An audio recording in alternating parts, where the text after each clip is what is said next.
Hello, everyone. Happy Thursday. Welcome to our September AuthorConnect Chat. I'm Michelle, the Chief of Staff at BookPal, and BookPal is a bookseller with a mission to inspire continuous growth and learning using the transformative power of books with as many people as possible. And I'm very grateful to be here today with Kevin Kruse, author of Great Leaders Have No Rules. Kevin is a New York Times bestselling author and a serial entrepreneur who has started and co-founded several million-dollar businesses. His articles on leadership have been in Forbes and a number of other publications, and he has a podcast called The LeadX Leadership Show, which has been downloaded over 1 million times, which is huge. And he's the founder and CEO of LeadX, whose mission is to spark 100 million new leaders. Today, Kevin will be sharing some insights from his book, Great Leaders Have No Rules, and then we'll jump into a Q&A. So feel free to submit questions that you have at any time. Kevin definitely, I think, is going to ask for some participation, so would love to have everybody introduce themselves and share any feedback in the chat. And we are doing a giveaway at the end for 4 signed copies of Kevin's book, Great Leaders Have No Rules. So try to stick around to the end if you can. Otherwise, we are going to be sending out the recording to all of the attendees next week. All right. Kevin, take it away. Thanks, Michelle, and welcome everyone. And like Michelle said, ask questions at any time. Just type them in the chat window, and Michelle's going to co-pilot for me. Keep an eye on those. I definitely would love to answer any questions. And feel free to warm up your fingers. I'm coming to you from the great city of Philadelphia in Pennsylvania, on the East Coast of the United States, of course. I'd love to know, where are you sitting now? What part of the world are you in? Just type it in the chat window if you'd like to share. And as Michelle said, I'm going to talk today about the new book, Great Leaders Have No Rules. And it's really, the book covers 10 things that I sort of was told one thing as a young leader. My mentors, my training sort of guided me in a certain way. And then as I got some experience, I learned kind of the opposite was the case. And we don't have time to go into all 10 of the rules or the topics around not having rules or doing things a contrarian way. But I'm going to focus on 3 of them today.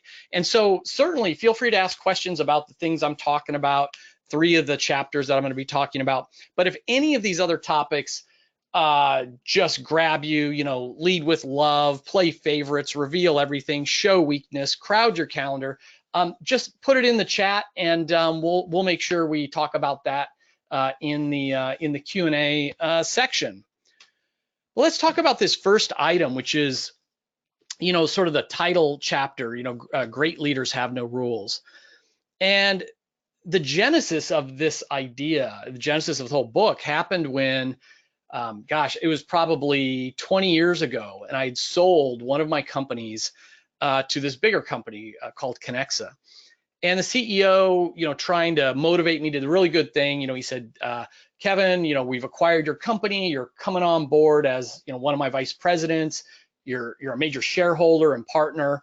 But he says, I don't want you to think of me as your boss. We're just partners. We're equals. We're in this together. This is your company as much as my company. He's trying to make sure I stayed engaged and motivated, which is great. I was looking forward to it. And a funny thing that happened, though, about 1 month into the company, I submitted my expense report, and the check came back, but it was short by about $4, a little over $4. Not a lot of money, but I just assumed like maybe I filled out the form wrong or I made a mistake. So I shot an email off to our CFO, Don, and I said, hey, I know it's a little bit short. I'm just curious if I did something wrong. And he emails me back and says, no, we deducted your Post-it notes. So I emailed back, why? He emailed back, wasteful expense. So without anybody telling me, within my first 30 days, I bumped into a rule, that I didn't know existed, which is that you're not allowed to buy and submit Post-it notes as part of your office supplies. And in that moment, when I couldn't get reimbursed for Post-it notes, how much of an owner did I feel like? How much of an equal to the CEO did I feel like? How much of a partner did I feel like? And this reveals the ultimate problem. Every time we bump into a rule, excuse me, it takes away the opportunity to make a choice. So every time I hit a rule, it becomes a little bit more your company, not my company. Rules block out conversation. And so, back in that day when that happened, at the same time, a friend who had joined the company as well, his expense report got kicked back short by about $3. And it's because he was out traveling for business. He had a dinner by himself and he had ordered a beer with his dinner. And they said, no, we don't reimburse for alcohol. So he could have bought a $6 milkshake and they would have paid for it, but they weren't going to pay for his $3 beer. So this became what was known as like the Post-it note wars, about these little expenses. So I went to Rudy, my boss, the CEO, and to his credit, he immediately backed down. He said, Kevin, I had no idea people were upset about this. I didn't know it was a disengaging thing. So fine, we'll reimburse for Post-it notes. We'll reimburse for a beer. Done.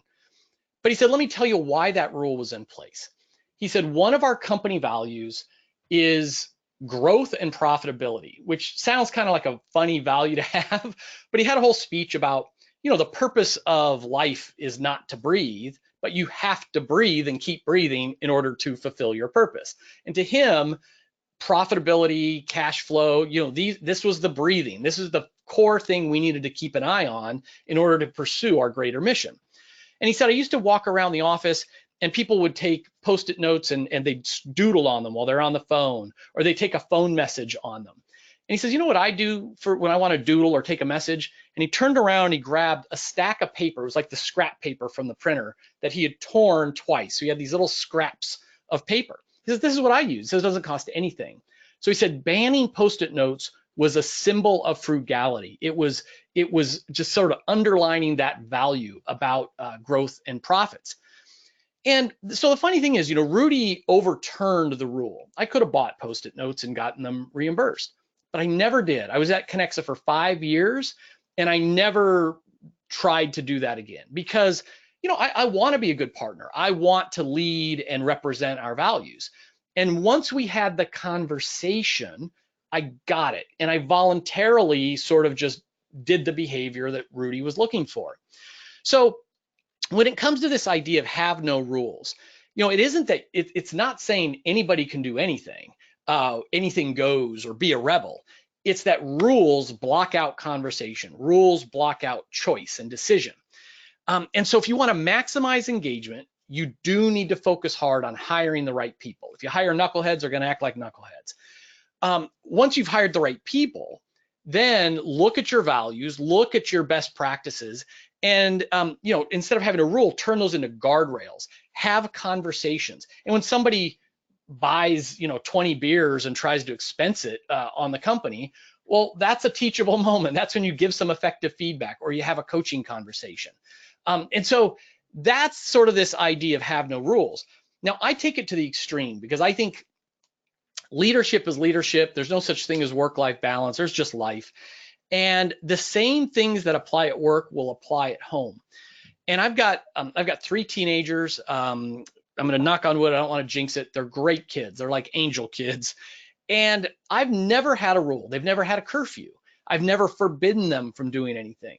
But again, it doesn't mean I want them to go do anything or they're allowed to go do anything. But instead of just saying, hey, you have to be back at 10 p.m. or else, which is kind of how my dad did it back when I was little. It didn't work so well for my sisters. They sort of rebelled against that. So, if my daughters, let's say they're going to, they're in college now, but a couple of years ago, they're going to a high school party. We would have a conversation and say, hey, Dad, there's this big party. Everyone's going to be there and it's going to go a little late. How late, can we stay out? And then I will say, I love you guys so much that I'm going to be worrying about you until you walk in the door. And you might remember your brother Owen has an early basketball game that I got to get him to. So I kind of want to get a little bit of sleep. So what time do you want to get home? And when I have that kind of conversation, when I wind it up, when I talk about the other things in the family, they'll say something and I'm thinking like, please not be at like 1 o'clock in the morning. Please don't say 1 o'clock in the morning. And they'll say, How about 11:30? I'm like, okay, 11:30. They've always picked a time that was like earlier than the time I would have given them as a curfew. Anyway, so whether this is at work or at home, I just encourage you to think about rules blocking out conversation. Create a conversation. When you co-create the environment, the standards, and everyone is going to follow along. Now I'll move a little more quickly through these other ones. Close your open door policy. I created an article version of this on Forbes, and it was the article that like went viral. Apparently this is like a raw nerve. And I think, for an obvious reason, we are so interrupted now. And the open door policy, all these rules come from a good place. So this idea of, hey, anyone can be interrupted at any time. You can go into your boss's office at any time. You can skip level and go to your boss's office at any time. It comes from a place of trying to speed up communication and to solve problems and to not have such a status hierarchy, stuff going into place, cut red tape. That's all good. But as we know, the reason why it's hit a red nerve is it's become impossible for those of us who are getting interrupted to get any deep work done, to get any focused work done. And of course, when we talk about an open door policy now, many of us don't have doors, open office environments or work remotely. But metaphorically, it's the same thing. It's whether people are expecting you to answer a text message or a Slack message immediately. It's the ping on the online messaging system that you use, or answering a phone call. So there's different ways to get interrupted. And the thing is, the obvious problem is the interruptions. There's two more problems. With your team members, with your employees, if you're a business owner, research shows half of them actually never come through the open door at all. Like, they don't have the professional courage or whatever it is to actually go and interrupt you. And so this is a passive communication policy, and it kind of puts the burden on them to walk in and interrupt you, their boss. Not an ideal way to facilitate communication. And then, as Marshall Goldsmith has written on, which I think really resonates well, is he says, for the other half who are interrupting you all day, without scheduled meetings, Goldsmith says, what's the problem here? Did you hire the wrong people? Or if you hired the right people, did you not give them the training they need to go off and do their job? Or if they're the right people with the right training, do you not have a culture of psychological safety? Do they feel like they can't make a decision without running it by you? They can't make a mistake because they're afraid you're going to yell at them. And so something's going on there. So, the idea is, I say, close your door, open your calendar. We're not saying slam your door shut and don't let anybody talk to you. We're saying you can accomplish the same goals, but even better, by saying, look, let's get it where we have kind of like office hours. So instead of we have an open door policy all the time, just interrupt me all the time, send me a Slack message and I'll respond instantly, or a text. Like in my own company, LeadX, it's sort of an unofficial rule. Like before noon in the morning, when we're cognitively at our best, that's like maker time, that's solo time. And we try to leave each other alone as much as possible. In the afternoon, when we're a little more tired, actually, that's when we're going to schedule meetings. That's when we're more interruptible. And that's kind of our rhythm. To each their own. You might say, look, my door is closed until 3 o'clock in the afternoon every day, but from 3 to 5, those are my open door office hours. Or maybe we're always closed, but on Fridays, that's our open door office hours, whatever it might be. It also helps to set the ground rules. If you say, listen, I've got an open door all the time, but I expect you to come, anytime you come with a problem, you're going to come with 1 or 2 recommendations, 1 or 2 possibilities. Don't have me solve your problems. I had a reader, I mentioned it in the book, he was really funny. He said he basically discovered that he trained his team to reverse delegate. All the stuff that he wanted them to do, they would walk through his open door and ask him what to do or have him solve their problem. It was a reverse delegation. And then finally, you'll find that your open door interruptions largely will go away if you establish a consistent cadence of communication. So if people know that like every single day, the whole team's going to do a 15-minute stand-up huddle, Well, then, if it's 2 in the afternoon and I got a quick question for you, but I know I'm going to see you in 3 hours, I'll probably just hold on to it. If I've got an issue I want to talk about and I know I've got a one-on-one meeting with you every Monday and it's Thursday morning, I'm more likely to just wait until our standard meeting time on Monday.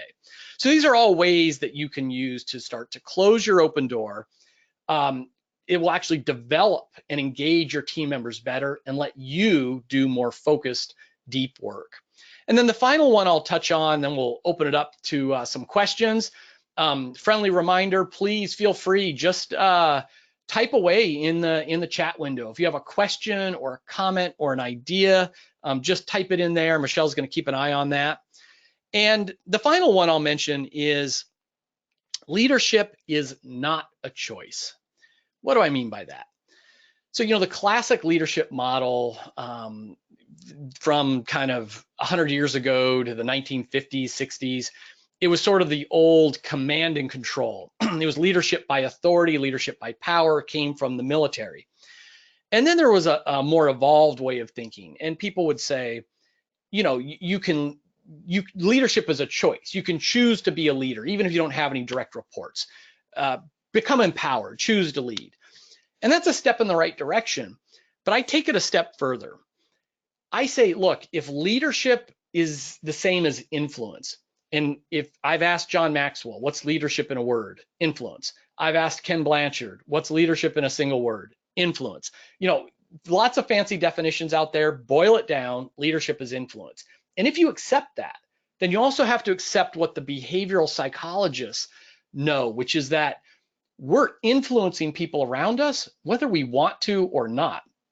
If we're strangers and we're in a cafeteria line and we get to that dessert part and I grab the chocolate pudding, you're more likely to grab the chocolate pudding, even if we don't know each other. But if I grab the fruit cup because I'm on my health kick, you're more likely to grab the fruit cup. And we all see this when, there's 4 or 5 friends, out to dinner, we're at Applebee's and it's dessert time and the waiter comes over and says, anybody save room for dessert? And we all start looking at each other. We don't want to be the first one, but if Kevin says, I'm down with some dessert, then yeah, let's bring them. And it's really crazy at work. Your emotions are contagious, whether you're up or down, whether you're contrarian and argumentative, or whether you're supportive and encouraging. At home, remember, there's no blend here or difference. It's all blended. Your influence, whether you come home and have dinner 5 nights a week or more, has a statistically significant impact on whether your kids are going to experiment with drugs, unsafe sex, all kinds of crazy stuff. And I'm not perfect. People get mad, like, I can't get home 5 days a week.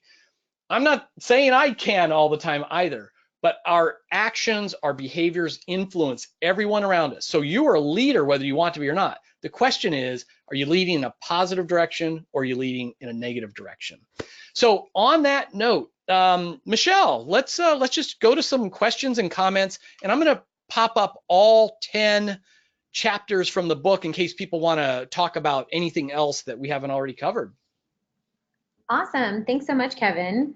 I actually have all 10 written down in my notes as well because I wanted to use them as reference. I really like the ones that you chose that you spoke about, and there's some other ones in there that are thought-provoking as well, that when I'm reading it, I kind of had never thought about it, leadership from that way. So thank you so much for writing this book. So I actually, before we dive into question and answer, I have a couple people who to shout out. We have David Martin in Huntington Beach, California. Nice. Huntington Beach. I grew up I was born in Redondo Beach, so not far from you, David. Awesome. And we have Kimberly Hay in Atlanta, Georgia. Great. Hotlanta. Love it. So we've gotten a few questions. So first question is, it's more of a statement that I really like chapter 9, which for those of you who are not familiar is the show weakness chapter. When I showed my failure to my customers' followers, I was scared, but it was a great thing to do. I felt a real connection with them. Some of them even thanked me for being honest. I thank you for that. And that was from Caro. I'm so sorry if I'm butchering your name. Caro Miller. Yeah. Hey, Caro. And this is one of my favorite chapters too, because Again, like I was 25 years ago, I was taught, like literally I had mentors who would say, Kevin, there's a lot of acting in leadership, or you always got to wear your positive leadership mask. And I had people say, you only give your employees the good news, because if you tell them the bad news, well, they're all going to be updating their resume and looking for jobs. Like I was really explicitly told, like you had to act and you had to be a certain way. And maybe there was a time when that worked, but this day and age, like people want to work for real people. People value trust more than anything else. And the fastest way we can build trust, and again, trust at work, trust with our teenagers, trust with our significant others, is by revealing our true selves, our best true selves. And so I think when we talk about things that we're scared of, or times that we've made a mistake, or times that we've failed, or hey guys, like here's what's going well in the company and here's where we can be doing better, and that just becomes a part of the normal communication rhythm, then everybody knows like they're getting the straight story, there's nothing to overreact to, and they really welcome and value and feel closer to you when you can show some vulnerability. I think that's great. That particular rule is one where I read it and I thought to myself that I'm pretty good at that one, because I just am unabashedly myself, and sometimes to a fault. But I think that there was this older idea, or more traditional idea, of having your work self and your private self. And I think that that does a disservice to your organization and the people that you work with, because who you are as a person helps to make you a better employee in what you're doing and what you contribute to. So I'm always the first to admit my weaknesses or faults, because I want others to feel comfortable doing the same. And then also I don't want them to keep things from me, and then feel because they didn't want to let me down, kind of a thing. We actually talked about that in a staff meeting that we had yesterday. So that's a great chapter right there. I have another question from Patricia. She said, how do you choose office time where you are not always interrupted as a principal and teachers have a different plan timed every 50 minutes? I don't want to limit time with people, but my entire day is up to what people need and what everyone needs, and no time to get other paperwork and on the job done. Yeah, that's a good question. I mean, in terms of jobs that have a certain schedule or wrinkle to it, that aren't sort of traditional office jobs. So I'm not going to have a specific answer. I mean, the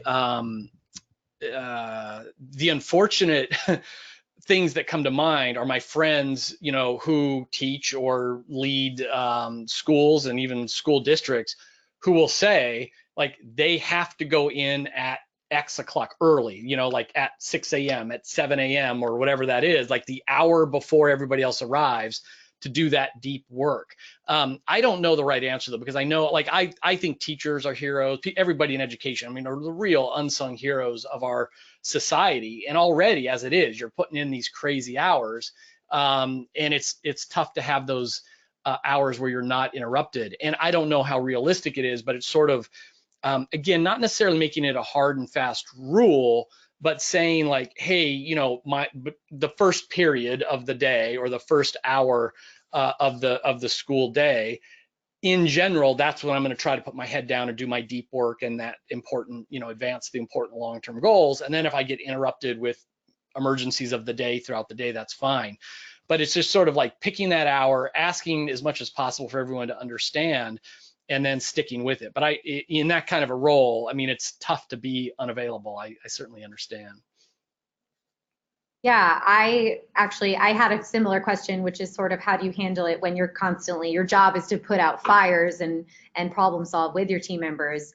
And I think that one thing that for me that has helped is to identify an hour in the morning and an hour in the afternoon where we're least busy and least likely to be interrupted, and really use that time to focus on something that I need to dedicate my full attention to, and that at least make sure that I leave feeling that I've accomplished something each day. So I highly recommend that for those who are still constantly interrupted and busy, that they do at least try to designate in time blocking, which is in the productivity chapter, specific times to be unavailable, so that way you can at least dedicate some time out of your day, if not all.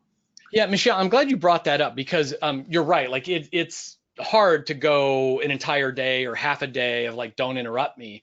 But at the very least, and this actually bleeds over from my 15 Secrets time book, the most productive people that I know, they usually have that sort of hour of power. And even if it's only 30 minutes to start with, whatever it is, it's not that you're uninterruptible for the entire day or half the day, but it's like, all right, there's a certain hour where I'm gonna try to close that door, not put your phone on airplane mode, tell your assistant if you have one, look, unless the building's on fire, I don't want to be interrupted, and then just get that work done in that hour. And so even if you can just get your most important task, your MIT, worked on a little bit in that time, you're going to feel a lot more productive and lower stress and all those other good things.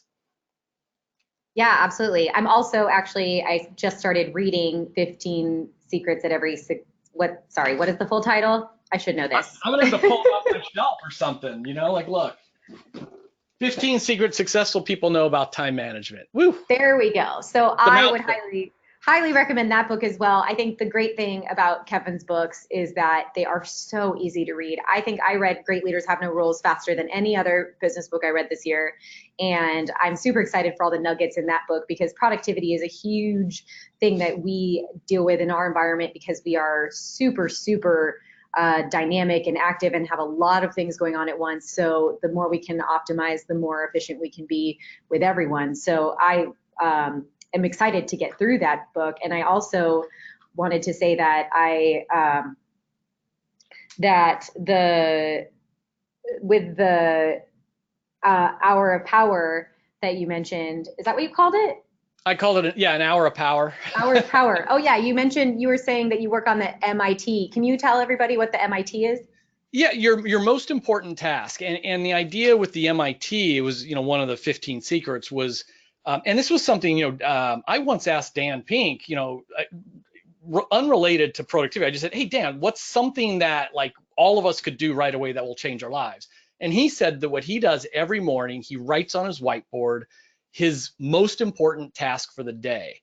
And when I started doing some research, it was like there's some magic in writing it. So I tend to write mine, like I print out, my calendar is digital, I just use Google Calendar, but then I print it out and I write my most important task at the top. There's something magical about writing it. And your MIT is really it's like the domino you can tip over today that will eventually lead to the bigger thing. So it's not the same thing every day. It might be, but like if I have a goal this year of doubling sales in my company, and I know then, all right, what's the domino before achieving that? Well, I gotta double my sales force. I gotta hire 5 new sales representatives. Okay, well, what do I need to do to hire the sales representatives? I need to hire a recruiter to help me to do it. So you just kind of back it up, and it's like you'll always know, like, what's the next thing I'm supposed to be working on to get to that big goal? And that thing is your most important task. And so to really think it through, like, all right, all the craziness is gonna hit, but if I can just advance for 15 minutes, 30 minutes, 60 minutes on this one thing, here's what it's gonna be. And it's really can change your productivity, change your life, and reduce stress. You won't feel as overwhelmed because you'll be slowly but surely making progress on that big goal. Absolutely. I'm definitely a big fan of that concept and look forward to playing it out as I continue to read and learn more tips from your 15 Secrets of Success book. I'm messing it up again, am I? I write short books but long titles. That's just the way it goes. Oh, my apologies. Okay, so we have another question from Susie. How do you communicate with an employee that is not living up to expectations of the job? Hey, Susie. So, there's a lot of context that could go beyond that. So everything from, Are they previously a great, fantastic worker and now suddenly they're not? I mean, that conversation is maybe about what has changed, or is there something going on in their personal life that you could be helpful with? If there's someone that you hired 6 months ago and they've just never been able to get it together, then that's a different kind of conversation. But in general, I always say, let's start by putting a mirror and assuming I'm the problem. Even if you're not, let's start there. And so I'll say, are the expectations clear? Have I specifically told this person in observable, measurable ways what I expect them to do on their job? And then if they're not doing it, or they could be doing it better or faster or whatever it is, am I giving them effective feedback? Now, effective feedback, first of all, it has to be almost immediate, not in public, but immediate. So if you see something, say something. Don't withhold feedback. I'm horrible at that because I don't like fights or confrontation. But you got to, like, you know, hey, Susie, I noticed in this morning's meeting that you whatever, like, do it right away. And then 3-part feedback, so they'll actually receive it and not deflect it or get defensive. They got to know it's coming from a place of caring. You're not punishing them, you're trying to help them, to make them better. And it's be specific about the behavior, what's the impact, and do they agree on changing it? So, silly example, but I might say, hey, Susie, in this morning's meeting, I noticed you rolled your eyes when Michelle made that comment. And I think many people could view that as being, you know, sort of rude and disrespectful, having that kind of body language. Do you agree? Do you remember doing that? Did you realize you did that? And do you see how it could make others, you know, be upset with you? Get agreement on that. So, you know, address these performance issues as quickly as possible in the moment. Use 3-part feedback. But of course, you know, I've had to let people go for performance reasons. Like, you can't always save everybody or improve everybody. But just like, if you fire someone and they're surprised, you've done something wrong. Like, at the very least, you need to say, listen, you know, this, as you know, this has been going on. If I don't see improvement in the next 30 days, I'm going to have to let you go. So it should never be a surprise. I mean, you got to be really specific with your communication. Hopefully that's helpful.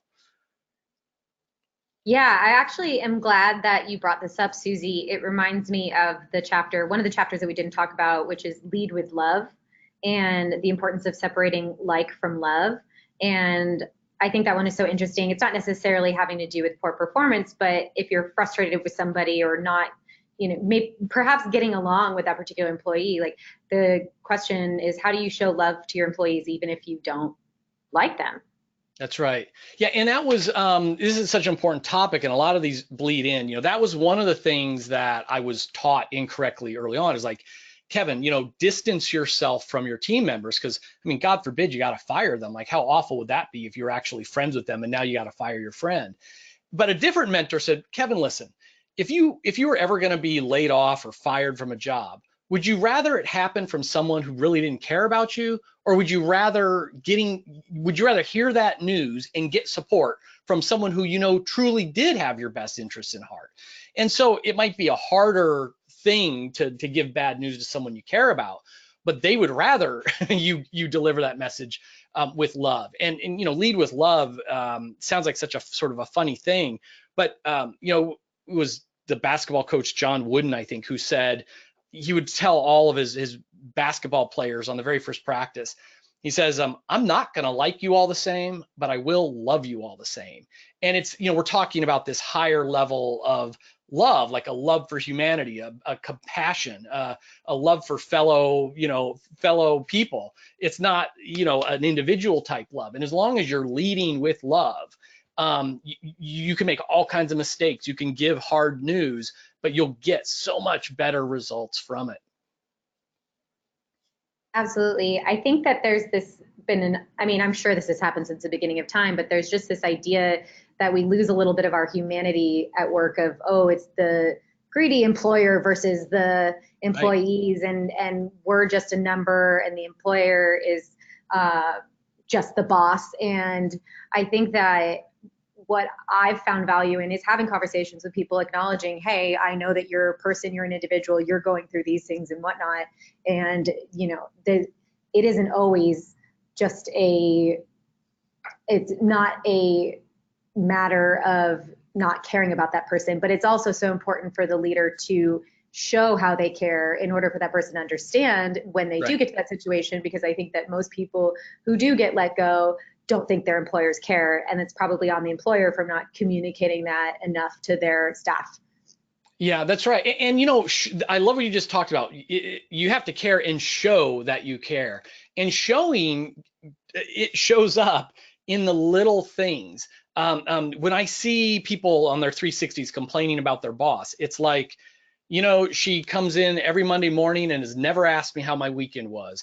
He walks past me in the hallway 10 times a day and never makes eye contact.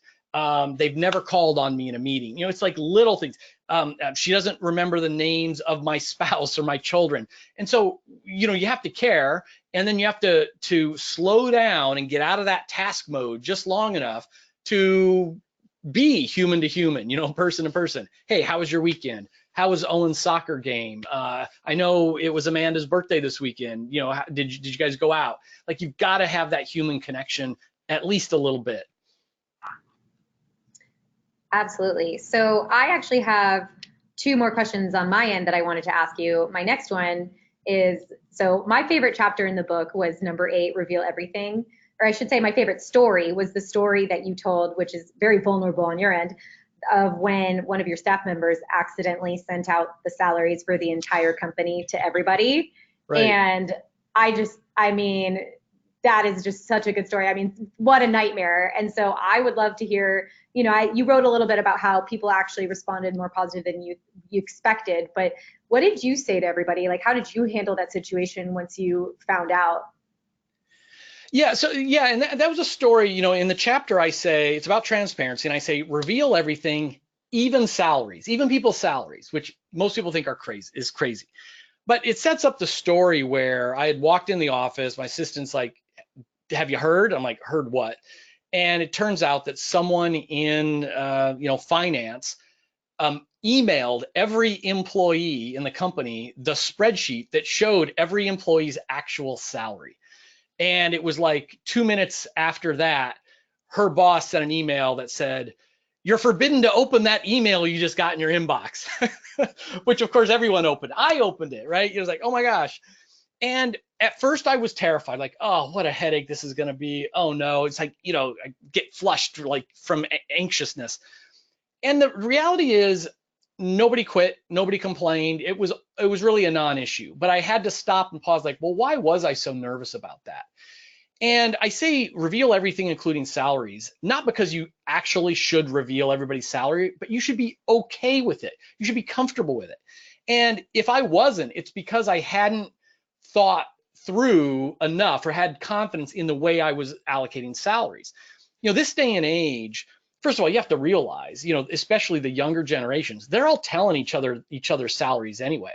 There was just an article in the last week about how there's this spreadsheet that you can find on the internet where all Microsoft employees post their titles and salaries, not their name, but just as a way to kind of like unofficially negotiate as a team, against Microsoft. You could go on payscale.com, salary.com, look up, director of marketing in Philadelphia, and you'll get an idea of what going rate is. So people are going to kind of know if they're being underpaid or paid fairly anyway. More to the point is you should feel confident that you've got a formula or a reasoning in place. And there's no one right answer. Some tech companies are really good at that. And like, one I know will say, okay, you're a software engineer number 2, but then you're going to go, up 20% if you're in San Francisco or New York. You're going to go down 20% if you're in Alabama. You're going to go up 10% if you have a master's. You go down 10% if you don't have a bachelor's. And there's other tech companies that actually will pay you the same no matter where in the world you live and no matter what degree you have. So it's not like there's one right formula, but it's knowing that there is a logical approach, and especially very important issue about pay equity. We have to stop asking candidates, hey, what are you making now? Knowing that you can just offer them 5% more, 10% more, because this locks in the gender pay gap. The women will say what they're making now. You give them a 10% raise, thinking that's a good thing, and they're still making 25% less than the male equivalent. So that all that stuff's got to go away. And the way to do it, it's like gender neutral, age, wherever, we don't care where you're coming from. If you're a software engineer too, this is the range you're going to make, and it's a pretty narrow range. So that's the idea, is reveal everything, and it becomes a gut check on, are you running your business the right way? I never thought about that with the pay scale, so I'm really glad that you pointed that out, because, and obviously part of the reason is because women don't always feel as comfortable asking for a raise, which is, right, or asking for more money, where I've seen men in job interview situations will ask for twice their salary, no problem, with full confidence. So I think that was a really interesting point that you made. And I think overall it goes back to that idea of what is the fear in the first place as to why you're afraid for people to find out. And maybe that's a time to take a look and realize if you should have a formula. I think the formula is such a good idea. I really had not thought about it in that way before. So that was definitely had my mind spinning. I have a feeling there's a whole bunch of people at BookPal that are about ready to start Googling right now. Sorry about that. You're fine. I know. It's especially tough too, because we're in Southern California, which is a very competitive environment, very high cost of living environment. And we're a small business, but we want people to be able to live comfortably. So that's, it's a big thing. It's a big topic. And it really got me thinking, and about how we can be applying that, and other smaller organizations can as well. Because one of the things about being a smaller organization and growing with time, which is kind of where we're at, is that you don't have a plan for these things when you start the company. It just happens organically. Then it gets to a point where you realize, maybe we need to, because moving forward, it's going to progressively be more and more, it would continue to be more subjective, I guess, in a way, and eventually it's not going to work. So this is exactly right. And I've lived through this several times. When you're young, you're starting out, it's not as big a deal. And you basically give people whatever you need to get them on board, or whatever you can get them for. But over time, the disparities creep in, and you don't realize it until all of a sudden you've got two people, well, sometimes one doing more important work and better work than the other, and yet the pay is reversed. And so it's better to think it through earlier rather than later. Again, it doesn't have to be like an algebraic formula, but just guidelines. So there's like bands, and things don't get too out of whack. So I could probably sit here and talk to you forever, but I'm sure people have jobs to go back to. So I just wanted to ask one more question. In the last chapter, leadership is not a choice. Leadership is about influence, and you're influencing people whether you are trying to or not. Who was the biggest leader who influenced you the most with your approach to leadership? Yeah, well, it's really clear. A guy named Bill Erickson, who spent a lot of time, and he learned about leadership when he was an executive at Gallup, and then he was one of my partners at Connexa, and he's still a friend, still in the employee engagement business. And it was really Bill Erickson, more than any of the books or training programs or anything else, that taught me about what is employee engagement, what are the drivers of employee engagement, and then how do we actually do things at work to activate these triggers. And so I was just blessed when my company was acquired by Connexa. Bill was another partner there, and I sort of had 5 years to learn from like literally one of the smartest people on the planet about this.